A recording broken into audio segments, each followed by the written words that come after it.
Всем привет! Отпуск – прекрасное время, особенно если хочется во что-то поиграть. И мои руки дошли до Dead Island 2. Пока я в нее играл, все никак не мог избавиться от мысли, что игра слишком простая. Поэтому я решил провести челлендж, а именно попробовать пройти эту игру, не используя оружие. Я установил ряд правил, что мне можно и что нельзя. Из того, что нельзя, это наносить урон оружием ближнего и дальнего боя, метательными предметами, а также использовать режим ярости.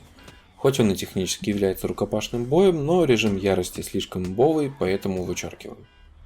Также я решил не пользоваться аптечками. Что можно? Бить кулаками, использовать пинки, особые атаки, удары ногами с прыжка и пользоваться окружением. Целью будет пройти все сюжетные задания. Итак, начинаем. После просмотра заставки мы попадаем на экран выбора персонажей, и я выбрал Джейкоба из-за его бонуса к урону при последовательных ударах. Оказываем себе первую помощь, идем дальше и встречаем первого босса – Ящик. Поясняю, на данном этапе ты не можешь бить кулаками, пользоваться пинками или бросать оружие. Поэтому Ящик придется сломать ударом оружия. Формально Ящик, конечно, не противник, но как-то все равно неприятно. Ну ладно. Смотрим заставку, смеемся с шутки. What? I can't hear you. I got blood coming out of my ears. И встречаем первого зомби. И тут проблема. Сейчас все еще нет возможности выбросить оружие или переключиться на кулаки. Но зато есть пинки. Так что не очень быстро, но уверенно запинываем врага.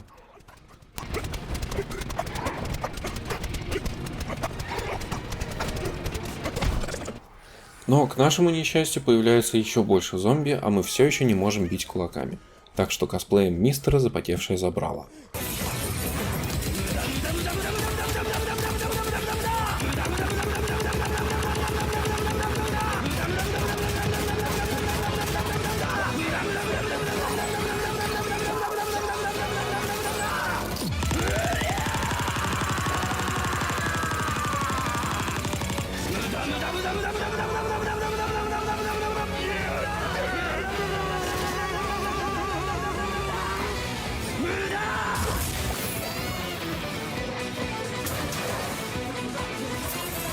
И после того, как добили последнего, наконец-то можно бросать оружие.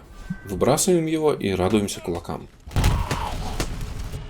Проснувшись после пьянки, берем карту, чиним ворота, и у нас открывается первый навык защиты – уклонение. И прикол в том, что если уклониться вовремя или блокировать, то зомби открывается для добивания. А при добивании восстанавливается ХП и выносливость. Это и есть основная стратегия прохождения. Здесь мы впервые встречаем именного зомби.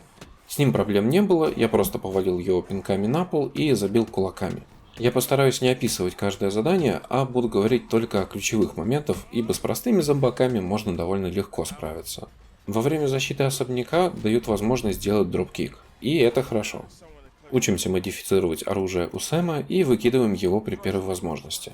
Перед новой локацией замечаю, что противники попадаются уровнем выше, чем я, так что у меня в голове появляется отличная идея прокачаться на зомби. И я умираю первый раз. В отеле Гальперин было все довольно просто. Подрались тут, подрались там, поделали всякую херню, после чего проходим в банкетный зал, смотрим заставку и встречаем своего первого настоящего босса.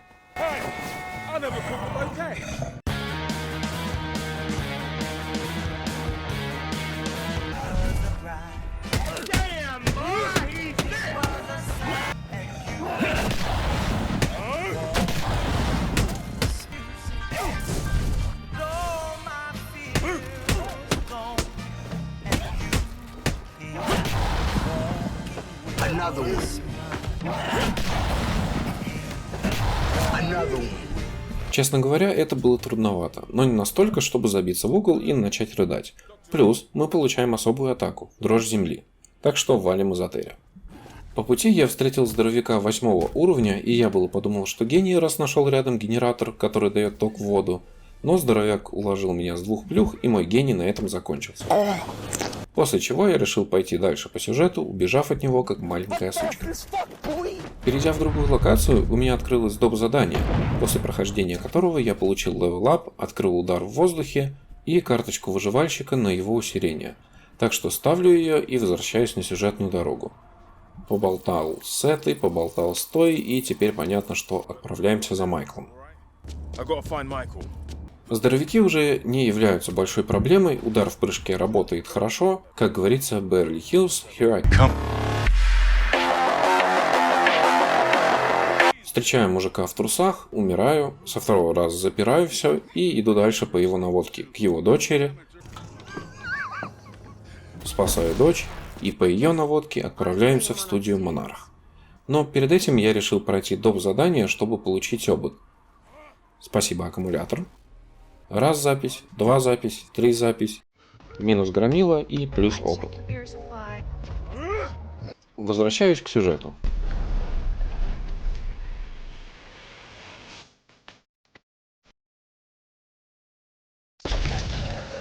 Красиво. На студии Монарх я понял, что дальше толпу можно размотать, просто блокируя вовремя и постоянно спамя дрожью земли. Находим Майкла и встречаем своего второго босса.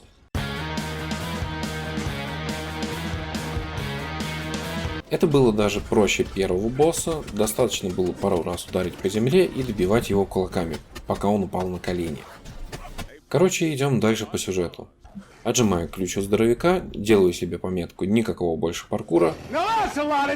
Встречаемся с Сэмом и Ники. Кстати, как дела у Ники? Понятно. И перед нами третий босс. Поэтому, если мы захотим, мы тут все закроем, мы вас вообще сюда не пустим. Объясняем ей по-быстрому, что скейт-парк не для колясок, и дальше мы, по идее, должны отстреливаться из своего первого огнестрела. Но вместо этого идем в рукопашную. Стучим по земле, и все зомби мертвы.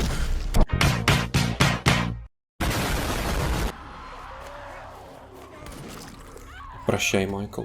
А я пошел дальше в канализацию. Небольшой замес на входе с яжей-матерью и одноклассницей. Внутри встречаем человека-сырную терку. Крутим вентили, отбиваемся от зомби. Убиваю троих толстяков. Сбегают одноклассницы, хотя с одного удара, изи. Встречаем фуд-фетишистку, и тут нас первый раз заставляют использовать ярость. Отменить ее нельзя, подождать пока закончится тоже нельзя, шкала просто не двигается.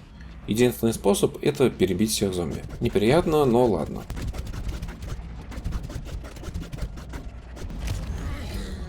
Идем дальше. Добираемся до забегаловки, теперь уже деремся с яжей-матерью и двумя одноклассницами. Да, именно одноклассницы, потому что дело происходит в США, а там каждый сам определяет свой пол, и вообще, если у тебя есть огурец между ног, еще не значит, что ты мужчина. А просто к тебе надо обращаться они, и ты вообще не бинарной гендерной идентичности.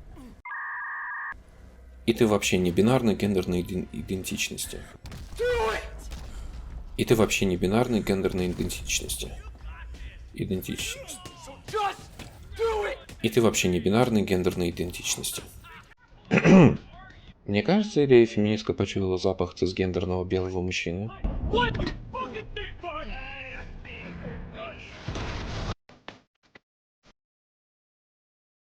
По просьбе качка ищем других качков. Один из них уже готов, а второй это уже не одноклассница, а это четвертый босс.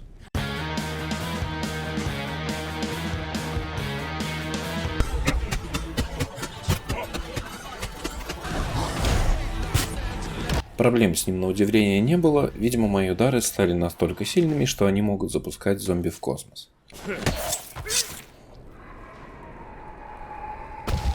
Дальше по сюжету нужно пройти через военную базу, и тут есть подсказка, что делать. Если честно, на этом этапе мне уже кажется, что пройти без оружия второй Dead Island это вообще не проблема. Ну да ладно. Приходим в отель, говорим с Доком, а потом идем вниз за Бобом. Это уборщик, которому надо помочь с включением воды. Помогаем, включаем, отчитываемся. Снова говорим с Доком, он отправляет нас в Санта-Монику. И я получаю карточку поджога при ударе с двух ног. Думаю, пригодится. У меня был уровень ниже, чем у врагов, и поэтому некоторые моменты дались тяжеловато. Ooh, that's kind of small. Но после левел-апа все стало нормально.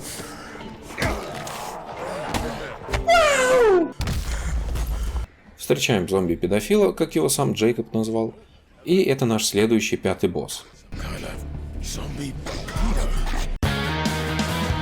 Поцелуй, пипиську.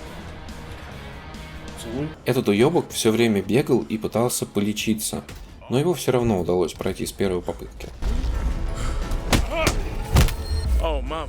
Дальше ничего особо интересного не происходит. Мы встречаем извращенку и Дока, ищем его дочь, потом ей помогаем пробраться в лабораторию, и там нарываемся на 6-го босса. Soy Boy is causing the destruction of Western civilization. На удивление, он также оказался прост, но есть нюанс. В конце боя, когда у него остается мало здоровья, активируется ярость, которую нельзя отменить и переждать. Придется насильно ей воспользоваться второй раз. Короче, узнаем, что мы особенные. Я поел. Док нас предает, а мы возвращаемся к Сэму и Эмме. И отправляемся через канализацию в Голливуд, по пути прихватив сырного человека. И в канализации была забавная ситуация. И нет, это не гребаные рубильники очередные с водой, а зомби-педофил, который был на 2 уровня выше меня и накладывал кровотечение, когда я его бил кулаками. Но я нашел выход. Можно парированием восстанавливать выносливость, а в него спамить резким ударом с модификацией на восстановление здоровья. И пока что это был, наверное, самый сложный противник, которого я встречал.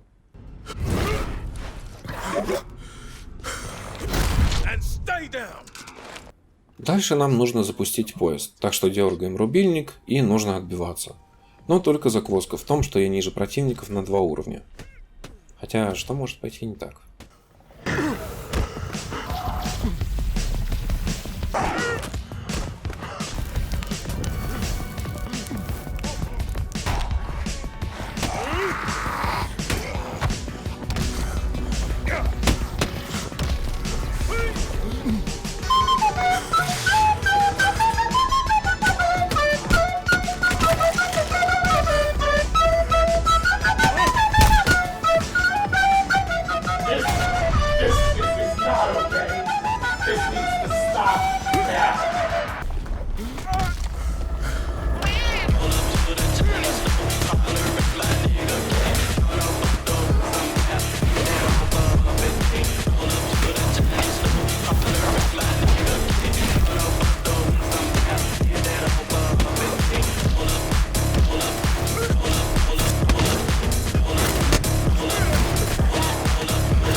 Отлично, все закончилось. Ловким броском канистры разламываем ящики, которые иначе не сломать. Проходим наверх. Там нас мотивирует сырный человек, что вот нельзя сваливать и оставить доктора просто так. Так что идем за ним. Происходит неожиданный сюжетный поворот. Доктор превращается в большую дрянь, и это наш финальный босс, который по сути то же самое, что и соевый мальчик. Men are not meant to be dominant. Men are meant to be submissive.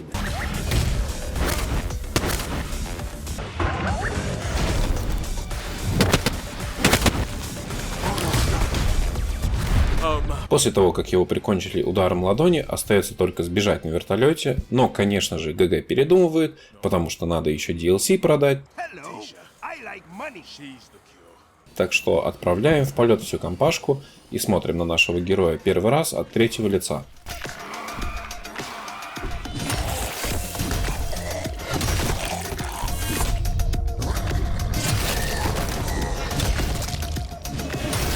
Конец сюжета, титры. Но что я могу сказать по ходу этого эксперимента? Кроме 2 необходимых использований ярости и 1 сломанного ящика в самом начале игры, Dead Island 2 можно пройти без оружия, без ярости и без аптечек. Причем без особых трудностей. Если вам понравилось, то подписывайтесь на канал, ставьте лайк и напишите в комментарии, что Dying Light 2 лучше. Всем пока!